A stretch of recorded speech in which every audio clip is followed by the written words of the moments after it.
Okay, welcome back. Next thing we want to do is a fundamental theorem of line integrals, and it'll make our line integrals of vector fields over or on curves a lot easier. That work will be, well, I mean, not a lot easier, but a little easier. It's going to give you another method for evaluating these things. You'll still be able to do kind of what we did in the last section, where you're just rewriting everything in terms of t and then evaluating that way.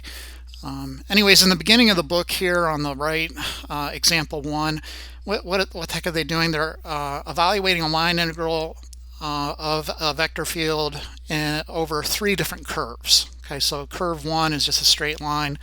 Notice the endpoints are the same. Okay, it's always going from 0, 0 to 1, 1. Okay, and then in part A or part B, it goes from 0, 0 to 1, 1, but it's kind of like a square root function. And then part C, they have a cubic function. Yeah, it's all different functions. So what are the answers? The answers are always 1/4, right? 1/4 here, 1/4 for the other curve, and then 1/4 for the third curve. So you start to wonder, what matters then for this case? It seems like it's just the endpoints. And it turns out that will become kind of the way of figuring out these integrals, so long as your vector field is conservative. Okay, so it's theorem 15.5 that we're given.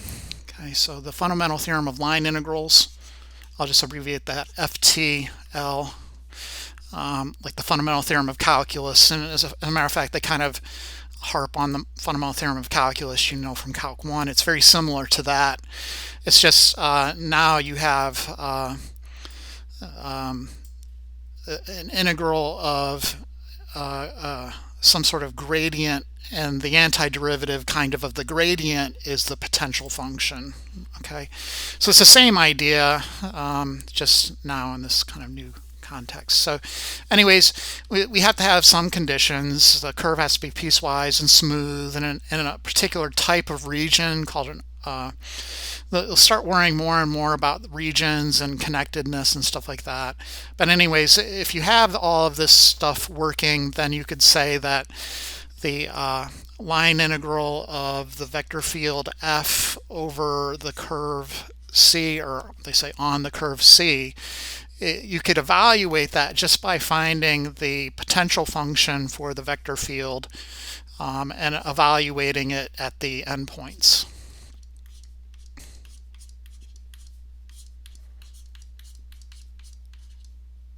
Oops, x of a.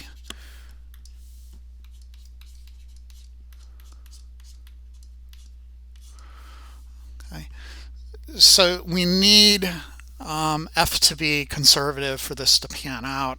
There's other restrictions as well. You can read that in the book.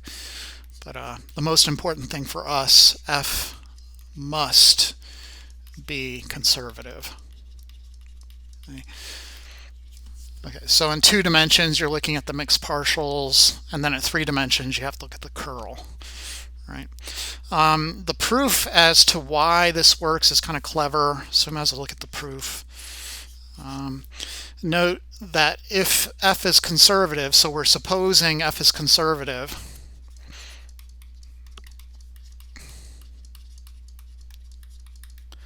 and in that case you'll have that the vector field, suppose f is conservative, and so f will equal the gradient of some function f, which you could rewrite as f with respect to x comma f with respect to y, right? So when you go to your line integral, so thus we have f dotted with dr, we could rewrite this thing as f dotted with dr with respect to t dt, and then kind of flesh that out, right? So this would be fx comma fy dotted with the derivative of x with respect to t, comma the derivative of y with respect to t dt, and then doing the dot product, you get fx times dx with respect to dt, and this should look familiar from the chain rule section, fy dy with respect to dt dt, because all of this, what is that? That's just the derivative of f with respect to t. Okay, so this would be then equal to the derivative of f with respect to t dt. And then of course the integral of a derivative kind of gets you back to where you started, and that gives us what we need. So that will be just equal to f evaluated at x of b minus y of b minus, and that just follows from the fundamental theorem of calculus, okay, from a to b minus f of x of a comma y of a. I'm going to smush that in, sorry. Okay, so kind of clever. Let's actually take a look-see then at some of these problems in 15. What are we in 15.4? Oh no, we're only in 15.3. Sorry, got my hopes up. To pull these off, you got to be able to get the potential function. So you got a bit of extra work to do there, and it's 15.1 material that you have to do. Let's look at number, I don't know, number 3, I guess. Let's make this the video quiz right off the bat. So this will be the third video quiz and video quiz set number 9. And this is problem 3 from my math lab.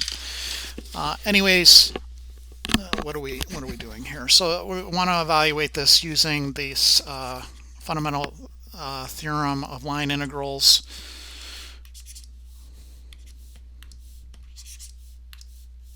Someday I'm going to get that thing to work. There it is. They're telling us that basically you see that integral there, that tells you what m and n are. So for f, m is, let's write it as 32x plus 40y, and then n is 40x plus 50y, and then dotted with dr, and we can make our curve while we're at it. It's a smooth curve. Well, we don't even need that. That's the point. We won't need this parameterization baloney anymore. Okay. Technically, you got to check the mixed partials again. So remember, this object right here is our vector field, and we think it's equal to the gradient of some function f. Okay. Okay, so I need to check the mixed partials of that thing. So the derivative with respect to y of m, that'll be equal to 40. And then on this guy, I have to do the derivative of this thing with respect to x, and that also equals 40. So they're equal, so it's conservative, so you're going to be able to pull this off.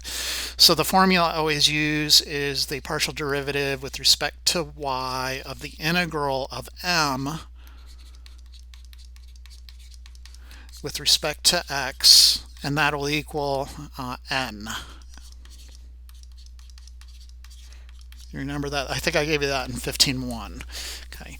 All right. So the left-hand side here, then, as soon as you integrate, you get f, kind of, right? You get, in this case, 32x squared over 2 will be 16x squared plus 40xy plus some function of y that would have been annihilated when I first took its derivative to get my vector field, okay, to get my gradient.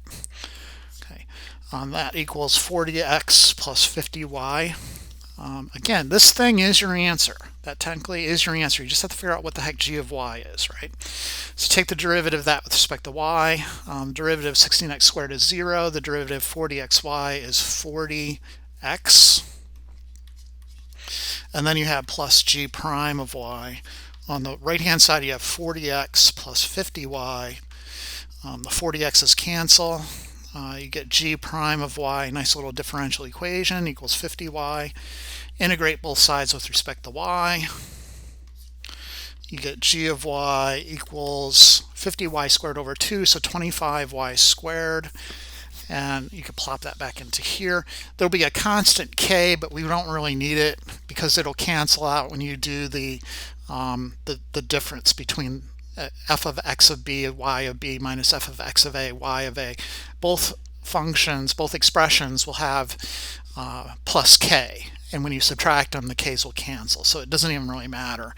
Anyways, our function then, f of xy, our potential function is 16x squared plus 40xy plus 25y squared.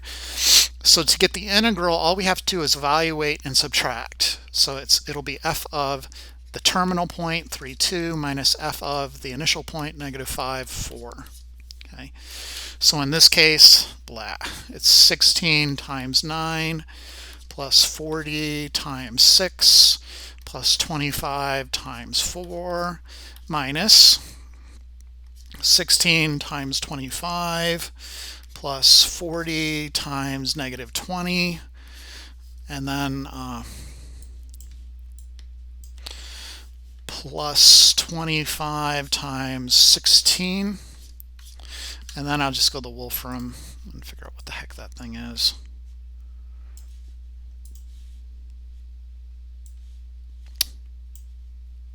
I couldn't do that again if I tried. It's a new way to optimize in artificial intelligence. It's just rather than trying to optimize a certain idea, what you do is just randomly optimize. And you're more likely to get an absolute maximum if you do it that way. Anyways, my own private research there. 40 times 6 plus 25 times 4 minus big parentheses here, 16 times 25 plus 40 times negative 20 plus 25 times 16, 484. Okay, let's make sure it's right. 484. Okay, great. Some more of that. Here's one in 3 dimensions. Problem 4. We can go through that kind of fairly simply, I guess. You know, the big difference with these is it's a problem. Do we really need to do that? I don't think we need to do that.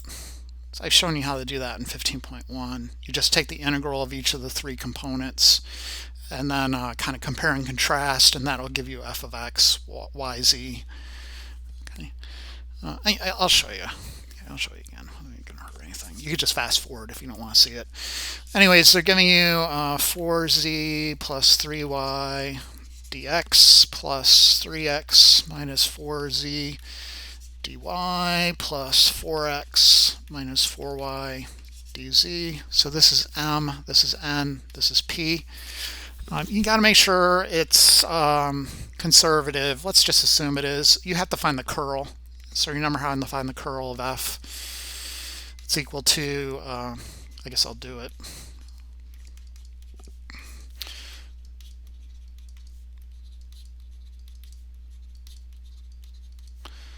And then m is 4z plus 3y. This is 3x minus 4z.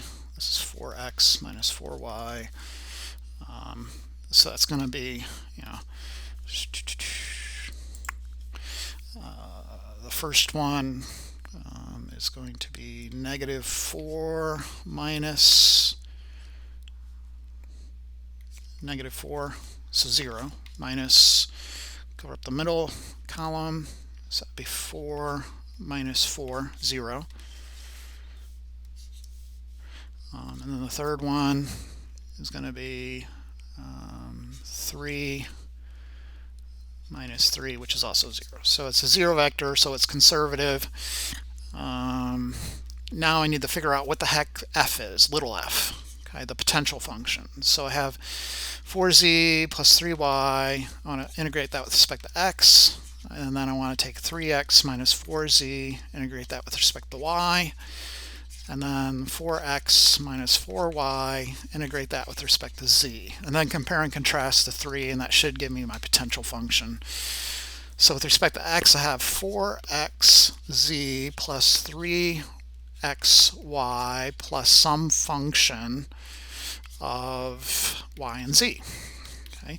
Then for the next guy, I have 3xy minus 4 yz plus some function of x and z, and then let's call that h instead of g. And then the last guy, 4xz minus 4yz plus some other function of x and y. Okay, and then start circling the common parts. So it's going to be 4xz. So f of x, y, z will be 4xz. And then we need a 3xy.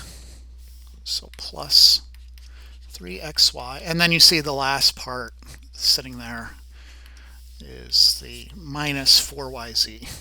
Okay, so minus 4yz and plus some constant, but we don't do that, right? Okay, and then it's just a matter of plopping in all their points. So the line segment from 0, 0, 0 to 1, 1, 1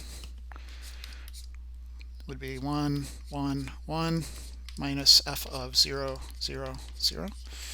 So you would get 4 plus 3 minus 4, which is 3. And then the joke is, as long as the endpoints are the same, the integral on that curve will be the same thing. So you see all the answers are going to be 3. Okay.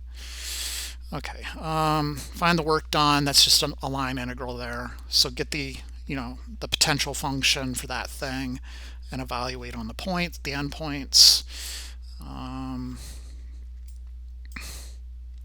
Okay, now we're getting into this idea that if the thing is conservative, you can travel around different paths, alternate paths. So you may be trying to, let's see if I can find a picture here. You may be trying, like in this example, you want to find the line integral along this path. And to get the vector value equation, like the R of t equation for that, would be insane, right? It's all curvy all over the place. I don't even know what that is, it's not even a function. So I'd have to split it up into some pieces, and then maybe I could get away with it. But the point is, if it's conservative, you should just be able to go from -1, 4 to 1, 2, and you could easily do a vector value equation for that line, right? You could figure that out. So it turns out then that this conservativeness is equivalent to independence of path, right? You can, so long as your region is nicely connected. So you see in figure 5.22 on the right here, when your A, B, your endpoints, they have to be kind of in the same region. It has to be a connected region, or you're not going to be able to pull this off. But if you have that, independence of path is the same thing as being conservative. So going in one direction will get integrating on one curve will give you the same as an integral on some other curve, and that's theorem 15.6. So we're talking about independence of path. Let me find what section I'm on in my notes. I think it must just be on 2. Okay, so section 2, independence of path. Okay. So if you know it's conservative, you can just evaluate it going along some other path. And so I think the most interesting part is the proof of this theorem. It seems like every time I read the proof when I was your age, it was like it just flew over my head. So hopefully I can kind of explain it to you a little bit better than what the book does. So theorem 15.6 says if the vector field is continuous on an open region,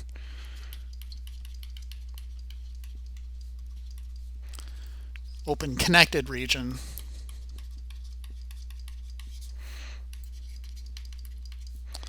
then our line integral of this vector field on the curve C is independent of path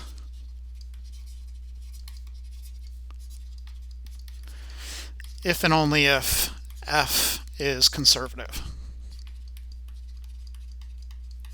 Okay, so that if and only if part, that means that there's two things. First, if the thing is independent of path, then it's conservative. If it's conservative, then it's independent of path.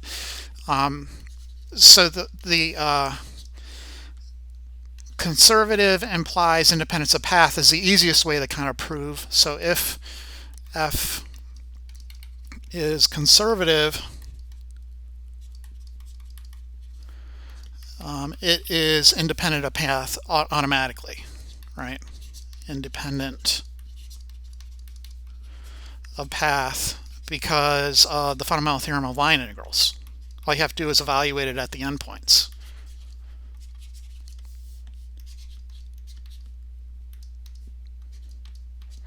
The other direction is the troublemaker, trying to show in this other direction that if if the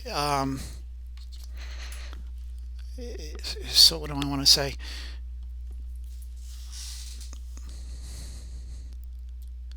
If the line integral is independent of path,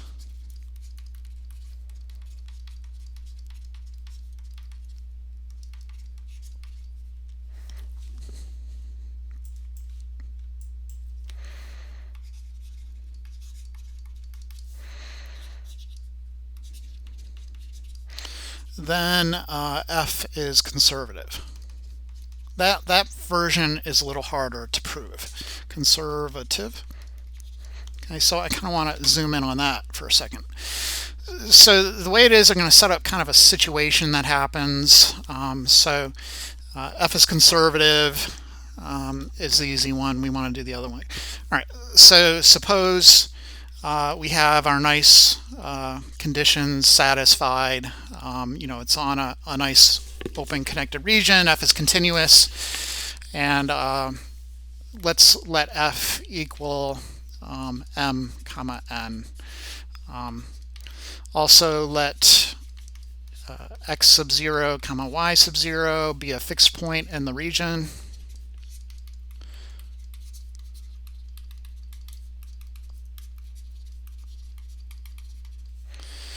And then for any point xy, we're going to produce two kind of curves, two generic curves that both go from one point to the other point.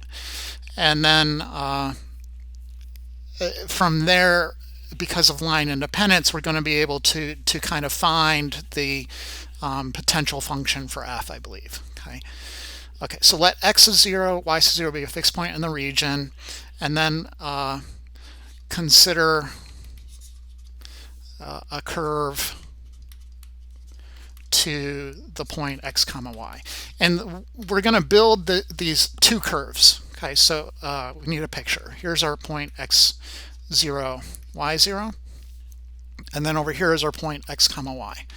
So the first curve we want to kind of I want to make sure I get the same pictures. For our first curve, we want to move up to an intermediate point right here where the y value is the same as the terminal y value. So this, intermediate point here will have a different x value than x sub 0. So let's call that x sub 1, and then y, okay, where y is just any y, so it's kind of a variable. Okay, and then we go straight over to this point here. You could also then think of some other path. So this path is, you can kind of think of that as C1, but you could say this is C1, C2. Okay, but that's our first path. And then we want another path going to x, y, where our intermediate point has the same this time we want the same x value. So let's say this is x comma y1, okay, a different y1 than where we started. Okay, so let's call this first part C3 and then this part C4. Okay, I think the best way to kind of explain what's going on in their baloney business over here in their proof is to kind of build some false vector valued equations for C1, C2, C3, C4, which we could do, right? So C1 is going to be R of t. We have x1 minus x0 for our slope. Oops, yeah, x1 minus x0, comma, y minus y sub 0, t plus our x sub 0, comma, y sub 0. then C2 is going to be it's doing the same kind of business. X minus x1 comma y minus y is just going to be 0. So you just get a 0 t plus our starting point.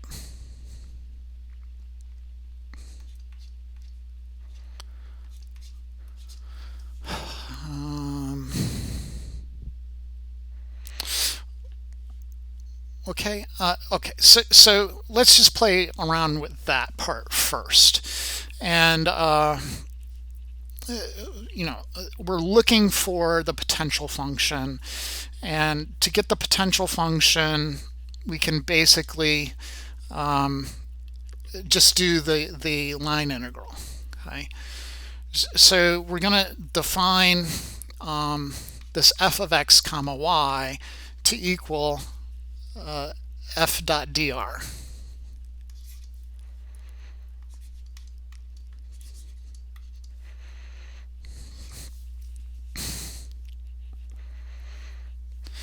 Okay, so if you rewrite that thing, it'll be m dx plus n dy, and then we want to parameterize that, right, to get rid of all the x and y stuff. So to pull that off, I need the derivative of r of t.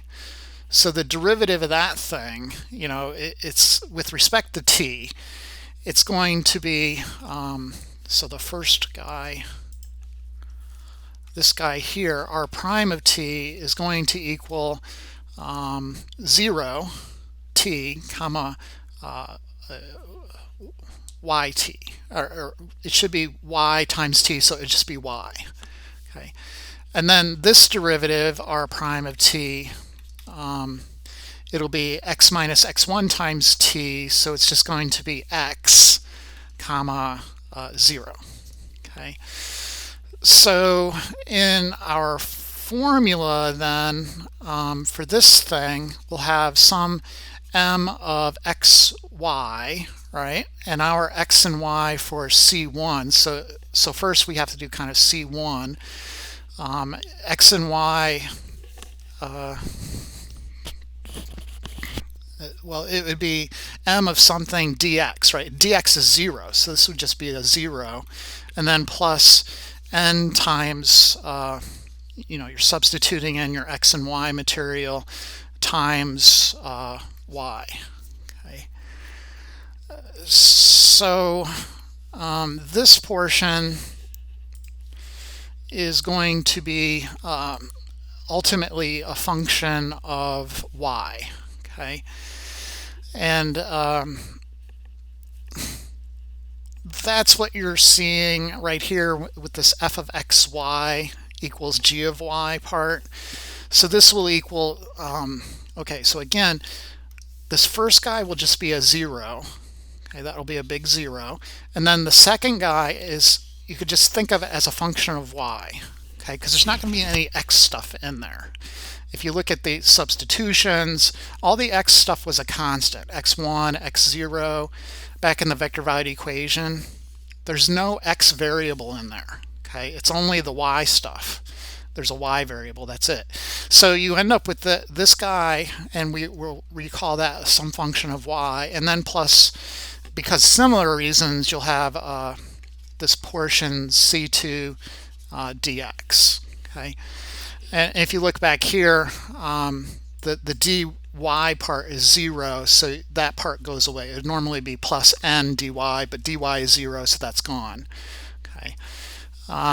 All right, so what? Well, then you could take the partial derivative of that, so fx, and then that will equal, well, the partial derivative of g of y will be 0 because it's dependent on y, and then the partial derivative of this second curve will just be m.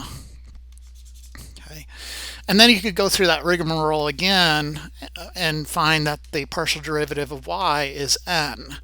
In other words, this f of xy thing that we've kind of created turns out to be the potential function for the vector field that we're worried about, this mn. Okay, So if you do kind of a false parameterization like I did, like just pretend these are all lines, you can kind of see that once you create this function and you start doing your substitutions, and for m of xy and dx and n of xy and dy, part of it will be 0, part of it will only depend on one variable, and then you can add in the other curve, and part of that will be 0, and take its derivative, and you'll end up with just one part of the vector field m, and then do the same for the other, it's n.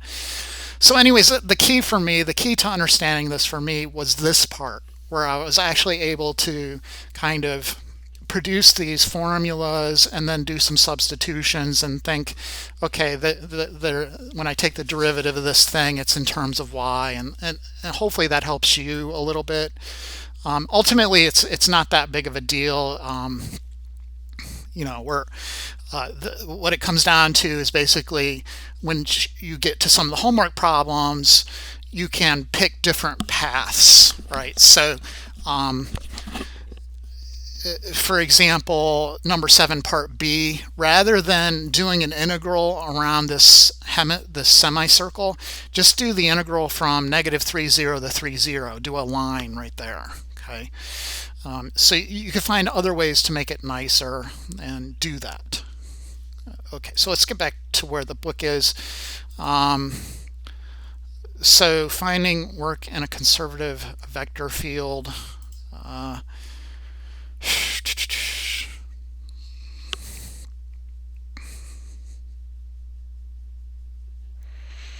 Yeah, they're just saying for any eventually you'll see that there's kind of 3 equivalent conditions, so that will be theorem 15.7, and most importantly, if you have a closed curve, you can kind of just evaluate it t equals 0. Okay, so anyways, theorem 15.7 says the 3 following conditions are the same. Basically, f is conservative. This integral f dot dr is independent of path.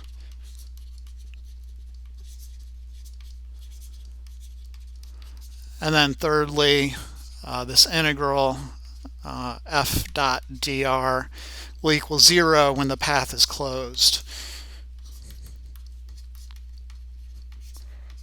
And basically what that means is just that if you start here at some point and then you circle around and come back to the same point, it's going to equal 0, because clearly when you do the fundamental theorem of line integrals, you'll have f of, like 3, 1, 2 minus f of 3, 1, 2, because you're starting and ending at the same point, and that'll equal 0.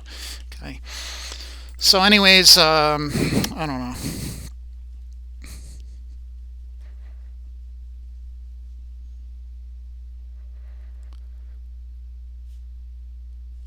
Example 4, I'm just trying to, how does this relate to the theorem that we just worked with? For the force field given by this thing, show that the integral is independent of path and calculate the work done on an object moving from one point to the other. So to show it's independent of path, you just show it's conservative. Just look at the curl, make sure it's equal to 0, and then find its potential function, and then evaluate it on the endpoints. So what? Then you get the equivalent conditions and evaluating a line integral. So maybe example 5 is interesting. Let's take a look at that.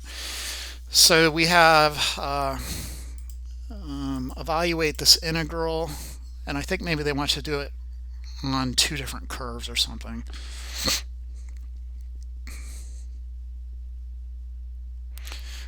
Okay, so yeah, there's 2 different ways you can approach this because of what we know. So we want to evaluate f dot dr, where the vector field, the force field is y cubed plus 1, comma 3xy squared plus 1. Let's see if it's conservative. Then instead of going on the semicircular path from 0, 0 and then around to 2, 0, I could just take the line from 0, 0 to 2, 0. Okay. Anyways, the derivative of that with respect to y is 3y squared. The derivative of this with respect to x is also 3y squared. Those are equal, so it's conservative. So all I have to do is, I'm not going to go after the potential function. Let's just parameterize. So r of t in this case will be 2t comma 0, right? I'm just going to go along C2 instead of going along the semicircular path, and I should get the same answer because it's line independent, curve independent of curve. Okay, so sure, let's get the r prime of t then is 2 comma 0. So our line integral of the vector field on the curve will be the integral of let's see, y cubed. So I need to stuff this into there. So it'd be 8t cubed plus 1. And then the other guy stuffing this and this into there. So it'd be 0 plus 1. So it's just 1. And then dotted with 2, 0 dt. So it's just going to be the integral of 16t cubed plus 2 dt, and that it should be 16t to the fourth over 4, so 4t to the fourth plus 2t, evaluate from 0 to 1, so it should be 6. It's not, it's 2. What did I do? It's always something, isn't it? What did I do wrong? Did I copy it right? 3x y squared plus 1, y cubed plus 1.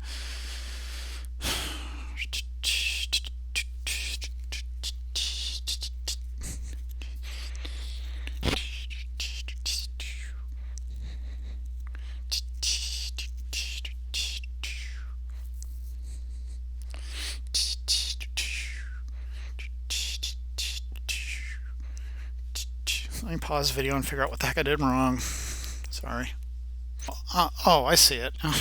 Such an idiot. I'm supposed to plug in 0 for that guy, for the y cubed. I accidentally plugged 2t, the x, into there. So this character right here would be 0. And that makes life a lot easier, actually, because then this will be 2. And then, of course, that will just be 2t, evaluate from 0 to 1. Let's erase this junk. And so that will equal 2. Okay, great. Let's see what else craziness. Oh, conservation of energy stuff. You could read that on your own. Ask your physics teacher about it. Is that about it? Sure.